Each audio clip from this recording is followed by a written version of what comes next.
Hi, my name is Daued and thank you for welcoming me into your homes today. I'm very happy to see you again and I hope you're happy to see me too. Today I would like to talk to you about the poem An Elementary School Classroom in a Slum. So before we start any poem, any literature work, any story, any chapter, the first and the most important thing that we need to do is to give sincere thanks to the writer, to the poet, because they write these stories for us. They write these poems for us, from which we learn a lot of good things, a lot of moral values, and sometimes we get entertained too. So our sincere thanks to the writer Stephen Spender for writing this poem for us, An Elementary School Classroom in a Slum. Now, those of you who are wondering, what does the word elementary or elementary school mean? What does it mean? What is the meaning of this word? Let me tell you, an elementary school is a school for small children, children of age 5, 6, 7, 8, 9, 10, 11, 12, 13. So from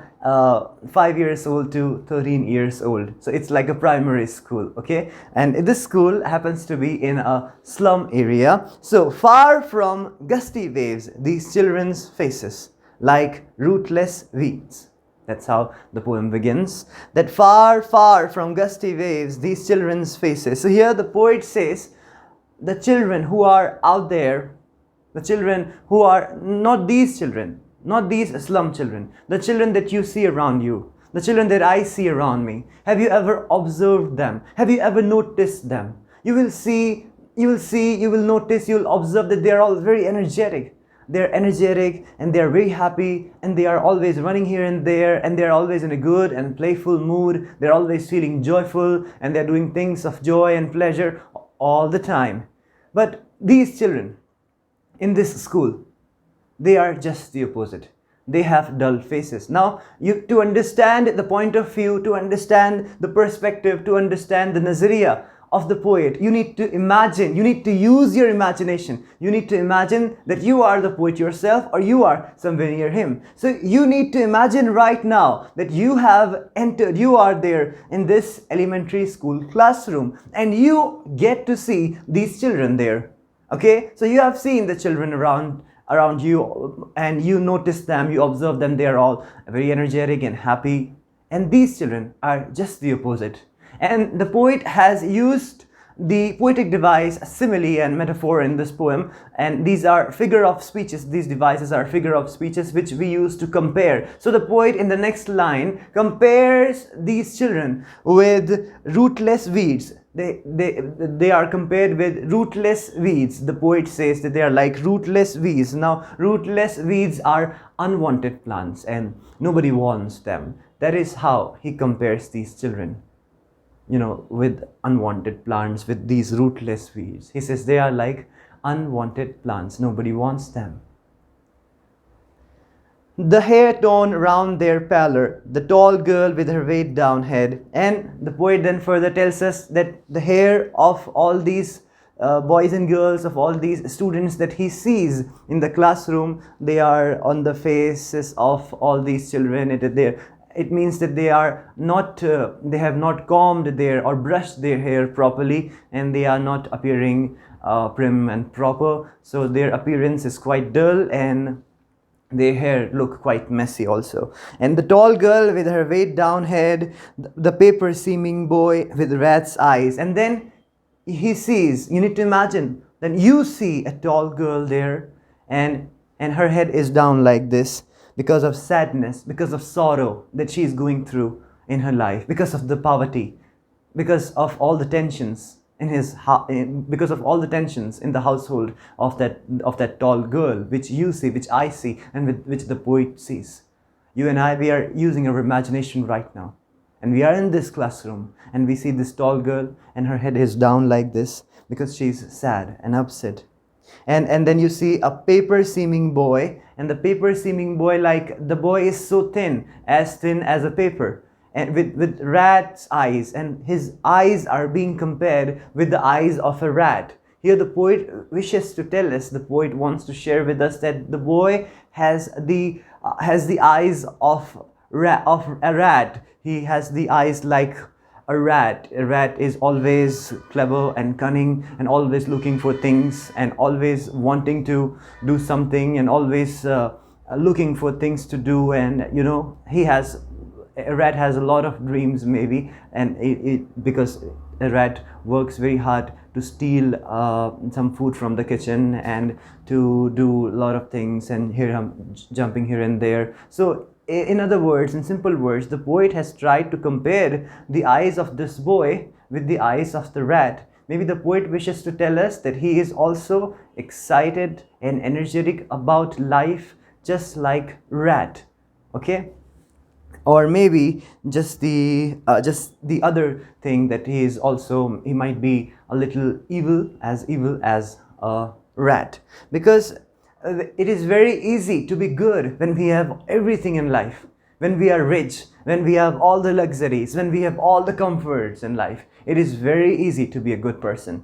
But you are really, really a good person if you are going through a hard time, if you are going through difficulties, if you are going through poverty, problems, sufferings, and still you are able to be a good person. Then can I tell you, you are really, really a good person. So it is very easy to be good when you are rich. Okay, there is a series called Squid Games, and in that series, that's what we learn, that how you can continue to be good.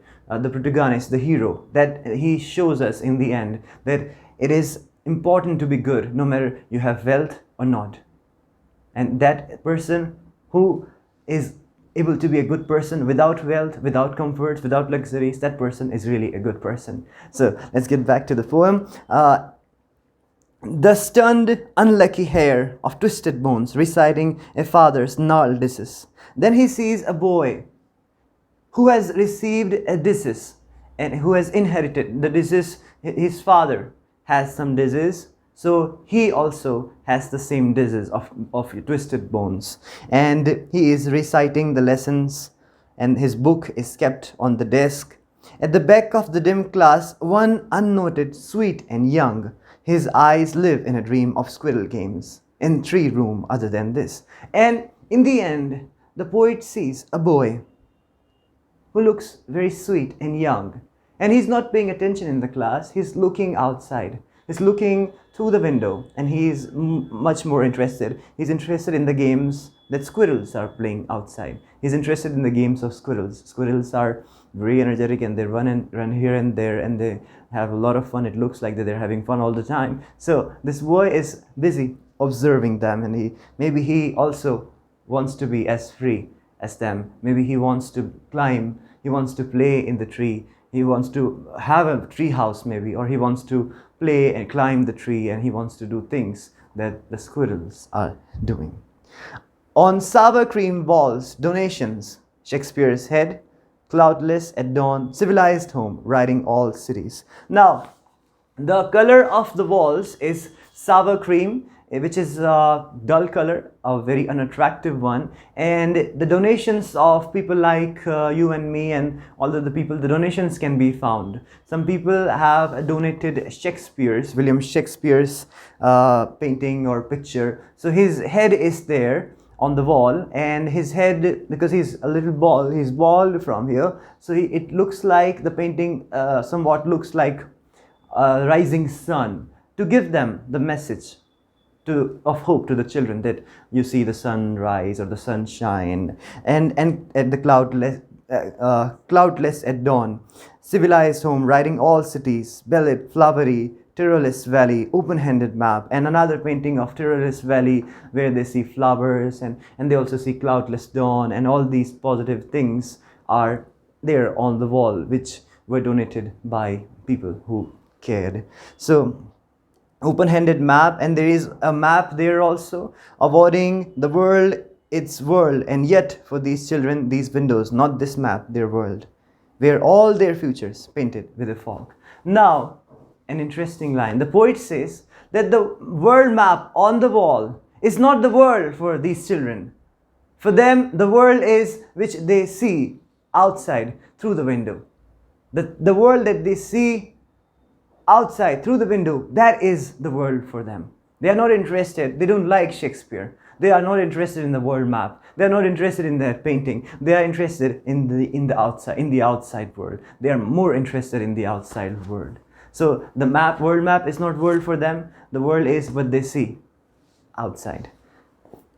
A narrow street sealed in with a lead sky. And the poet has also mentioned a word, fog, where all their futures painted with a fog. That they see, the world that they see outside looks bleak or covered with a fog, unclear, unsure, full of uncertainties. A narrow street sealed in with a lead sky, far, far from rivers, caps, and stars of words. Surely Shakespeare is wicked, the map a bad example, with ships and sun and love tempting them to steal for lives that slyly turn in their cramped holes.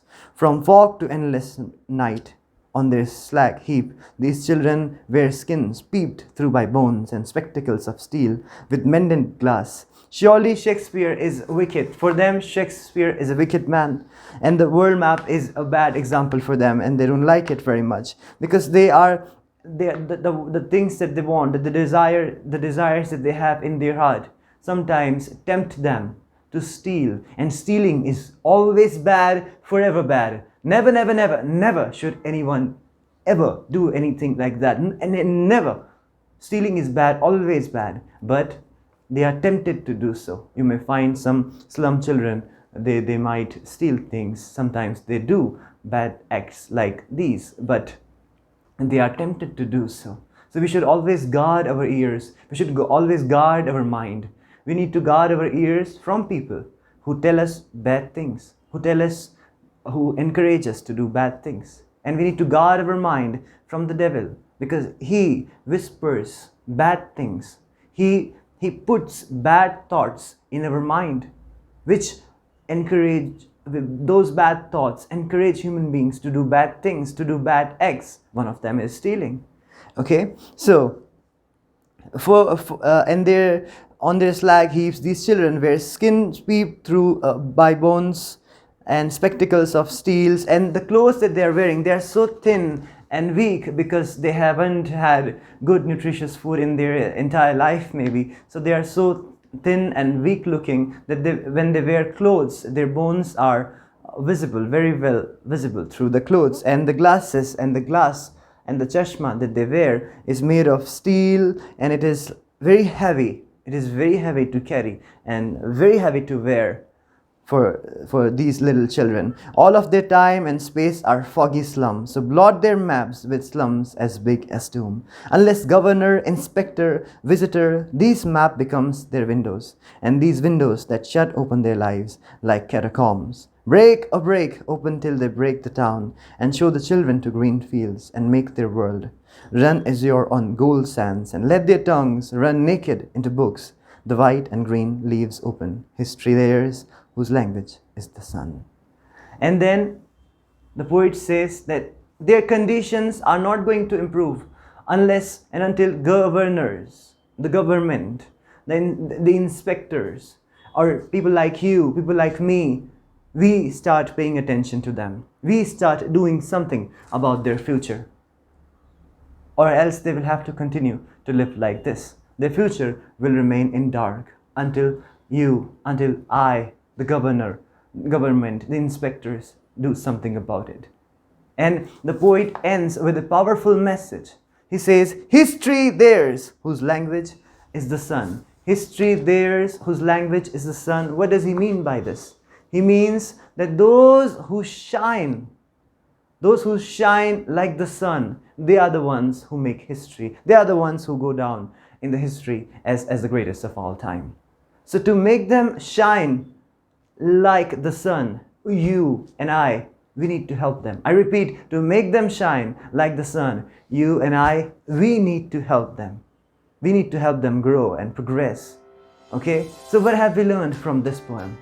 We have learned so many things. One of the things that we have learned is care. We need to care about them. We just can't stay quiet, and we just can't be busy in our lives all the time. Sometimes we need to do things for others, for people, for children like these, for children about whom we just now studied. We need to do something about them. We need to help them. So the simple message is the message of care, the message of kindness, the message of having a compassionate heart. Okay? So I hope Small things, sometimes small things make a big difference. We can do a small beginning. We can, if nothing, we can at least look at them with a smile on our face. If we will put ourselves in their position, if we will try to understand their lives, I'm telling you, it will be very difficult. So number one thing, you should be very thankful right now that you are able to watch this lecture. You have grown up, you have reached till here, that you are able to understand what I'm saying this to you. This itself is a great gift, great blessing from God. I'm standing here in front of you. This is a gift and blessing for me, from God Almighty. I am able to make it till here. This is all praise and thanks be to God and my parents, and all praise and thanks be to God and your parents that you are watching this. Those little children, we do not know what future holds for them, what's there for them in the future. Their future seems full of uncertainties. Their future seems blurred. So we need to help them. This poem tells us to be empathetic and kind towards such children that we see around us, such children who are living in slum areas and studying in school, like the one which is mentioned in the poem. Alright, so this is it for today. Thank you for joining me. I'll see you very soon again. I really enjoyed spending this time with you. Peace be with you. God bless you.